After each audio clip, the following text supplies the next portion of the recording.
Hey everyone, I'm back. So yes, today is the second day and it was a very long day, of course. And that is why it's the best time to start this stint, because I can share the live experience which I'm having at my office. So it's just the starting of the closing of accounts which is happening in my office, and this phase, and every day which is coming I'll get more busy and busy and busy. So this is the time I'm going to show you that how to take out some time and do what you really want to do in life, right? So today's story contains two parts. One is the mentality, and the second is that how to execute that mentality. Now let's come to the first part, mentality. What does that mentality means? The mentality I'm talking about is that when you have too many things to do in a life, like for example you're having a job and you have to learn Python, and then you also have to complete the goals of CFA, then how do you manage it? The first thing and first mantra which is there is be 100% wherever you are, not physically but mentally also. That means once you're in office and you have to sit there for 8 to 9 long hours, then make sure that nothing cross your mind other than your work in those 9 hours. So you have to be there with 100%. This is the mentality you should have. So when you're there with 100%, then second thing is that the mentality you're having in the mind is not that you're working for the company. No, you're not working for the company. You are working for yourself. So make sure that when you're working for yourself for the long 9 hours, make use of every single second which you're giving to the company.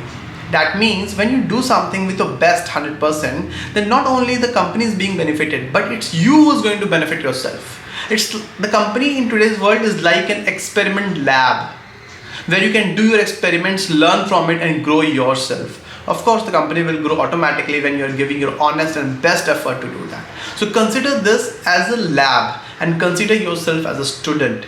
And the best part of this being a student and doing the experiments in lab is that you are getting money also for your bread and butter in the house, right? So this is the mentality you should have while you're working in an office for those long 8 or 9 hours, without giving a second thought about any other thing which you are going to do after 9 hours, that is at your home, to grow yourself. So once you are done with it, now comes the second part. When you come back home, take a rest as small as possible, maybe that much which relaxes your mind, and then get back. That this is the most difficult part, to get back to the routine, because once in the evening you are tired, and once you have given the best at the office, of course you are tired mentally also. But once you start again with taking a bit of effort to the things which you develop yourself, then it gives you energy, and then that is the time to do your thing, maybe CFA, Python, and maybe you have to plan like that. So I'll come to that part later on in the next vlog, right?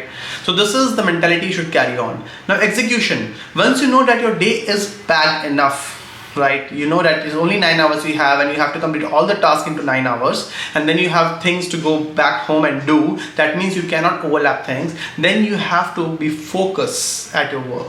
You have to cut all those unproductive time, like chattering, like taking long tea breaks. I don't say that the breaks are not important. Breaks are important, but you have to cut those breaks to only that much of time which is required by yourself, right?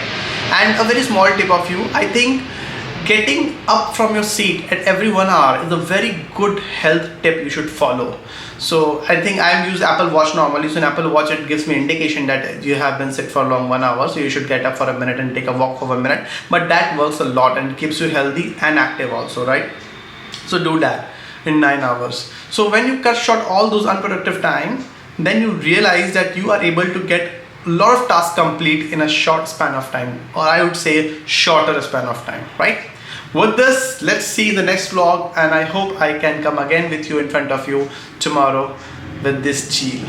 Bye bye, see ya, and let me know in the comments that what you think about it and what are your problems so that we can solve it together. Be with me in this journey, and I think we can motivate each other a lot. Bye bye, see you in the next vlog.